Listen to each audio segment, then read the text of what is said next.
নমস্কার বন্ধুরা, আপনারা সবাই দেখছেন সরকারি সংবাদ ইউটিউব চ্যানেল। বন্ধুরা, যেমনটা আমরা ভালো মতোই জানি যে আবারও তৃতীয়বারের জন্য মুখ্যমন্ত্রী হওয়ার পর থেকে কিন্তু মমতা সরকার সাধারণ মানুষদের সুবিধার্থে একের পর এক নতুন নতুন প্রকল্প দিয়েই চলেছে। বিশেষ করে কিন্তু মহিলাদের স্বনির্ভর করার জন্য তিনি নতুন নতুন প্রকল্প দেওয়া শুরু করেছে। যেমনটা কিছুদিন আগে তিনি লক্ষ্মীর ভাণ্ডার প্রকল্প শুরু করলেন, যেটাতে কিন্তু রাজ্যের প্রত্যেকটি মহিলাকেই প্রত্যেক মাসে 500 টাকা বা 1000 টাকা করে দেওয়া হয়। বন্ধুরা, ইতিমধ্যে কিন্তু পশ্চিমবঙ্গ সরকারের তরফ থেকে একটা নতুন খবর ঘোষণা করা হয় যে আপনারা যদি জানুয়ারি মাসের পরেও লক্ষ্মীর ভাণ্ডারের টাকা আপনাদের ব্যাংক অ্যাকাউন্টে পেতে চান, তাহলে কিন্তু আপনাদের একটা কাগজ জমা দিতে হবে। আর আপনারা যদি এই কাগজটা জমা না দেন, তাহলে কিন্তু আপনাদের পুরো ফর্মটা বাতিল হয়ে যাবে, আপনারা আর টাকা পাবেন না। তো বন্ধুরা, যদি লক্ষ্মীর ভাণ্ডারের টাকা পেতে চান, তাহলে আপনারা কি করবেন, বা আপনাদের মধ্যে যারা যারা এখনো পর্যন্ত টাকা পাননি তারা কি করবেন, কিভাবে আপনারা আবারও নতুন করে আবেদন করতে পারবেন, এই সব কিছুই কিন্তু আজকের এই ভিডিওটির মাধ্যমে আপনাদের আমি জানিয়ে দেবো। তো অবশ্যই কিন্তু ভিডিওটিকে একদম শেষ পর্যন্ত দেখবেন।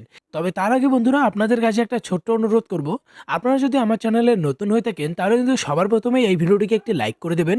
এরই সঙ্গে লাল রঙের সাবস্ক্রাইব বাটনে ক্লিক করে বেল নোটিফিকেশনটা অল করে দেবেন, এই ধরনের গুরুত্বপূর্ণ খবর প্রতিদিন জানার জন্য। তো বন্ধুরা, এখানে দেখুন প্রথমেই বলা হয়েছে যে নবান্ন সূত্রের খবর অনুযায়ী জানা যাচ্ছে যে সমস্ত মহিলারা লক্ষ্মীর ভাণ্ডার প্রকল্পের টাকা এখনো পর্যন্ত পাননি, সেই সমস্ত মহিলাদের যাতে লক্ষ্মীর ভাণ্ডার প্রকল্পের টাকা দেওয়া যায় তা দ্রুত ব্যবস্থা করতে হবে।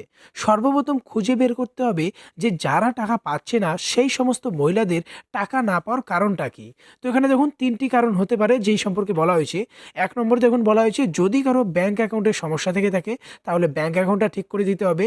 কারো যদি স্বাস্থ্যসাথী কার্ডের সমস্যা থাকে, সেক্ষেত্রে সেটা সমাধান করে দিতে হবে। কারো কাছে যদি সার্টিফিকেটের সমস্যা থাকে, তাহলে সেই সমস্যাটা সমাধান করে দেওয়া হবে। এর সঙ্গে বন্ধুরা দেখুন বলা হয়েছে যে লক্ষ্মীর ভাণ্ডার প্রকল্পের সমস্ত সমস্যার সমাধান করে যাতে দ্রুত মহিলাদের ব্যাংক অ্যাকাউন্টে টাকা দেওয়া যায়, সেটার জন্য একটা স্পেশাল ক্যাম্প করার নির্দেশ দিয়েছে মুখ্যমন্ত্রী মমতা বন্দ্যোপাধ্যায়। যার জন্য আগামী জানুয়ারি মাসের 1 তারিখ থেকে 10 তারিখ এবং 20 তারিখ থেকে 30 তারিখ পর্যন্ত দুয়ারি সরকার ক্যাম্প বসবে। যে সমস্ত মহিলারা এখনো পর্যন্ত লক্ষ্মীর ভাণ্ডার প্রকল্পের টাকা পাননি, এই ক্যাম্পে গিয়ে কিন্তু তারা আবারও তাদের সমস্যার কথা জানাতে পারবেন এবং কোনো সমস্যা থাকলে সেই সমস্যার সমাধানও করতে পারবেন। তাছাড়া যে সমস্ত মহিলারা লক্ষ্মীর ভাণ্ডার প্রকল্পে এখনো পর্যন্ত আবেদন করেনি, তারা কিন্তু আবারও নতুন করে লক্ষ্মীর ভাণ্ডার সহ আরও অন্যান্য প্রকল্পের আবেদন করার জন্য দুয়ারে সরকার ক্যাম্পে যেতে পারবেন। তো বন্ধুরা, আসুন এবার দেখে নেওয়া যাক যে জানুয়ারি মাসের মধ্যে আপনাদের কোন কাগজটা জমা দিতে হবে। তো বন্ধুরা, এই যে নোটিশটা আপনারা দেখতে পাচ্ছেন, এই নোটিশে একদম নিচের দিকে আসলে আপনারা একটা পয়েন্ট দেখতে পারবেন, যেখানে দেখুন বলা রয়েছে যে yearly verification of the life status of the beneficiary of the scheme, অর্থাৎ আপনারা যে জীবিত আছেন সেটার একটা ভেরিফিকেশন করা হবে। আর এটার জন্য দেখুন বলা হয়েছে যে register birth and death through online system, অর্থাৎ আপনি যে জীবিত আছেন সেটা কিন্তু অনলাইন সিস্টেমের মাধ্যমে আপনাকে রেজিস্টার করতে হবে। আর এমনটা না করলে কিন্তু আপনাদের লক্ষ্মীর ভাণ্ডারের টাকাটা আপনাদের ব্যাংক অ্যাকাউন্টে দেওয়া হবে না।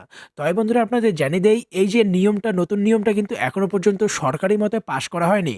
আর এটা যখনই পাশ করা হবে তখনই কিন্তু আপনারা আমাদের চ্যানেলে প্রথম ভিডিওটা পেয়ে যাবেন। তো অবশ্যই কিন্তু চ্যানেলটিকে সাবস্ক্রাইব করে পাশে থাকবেন।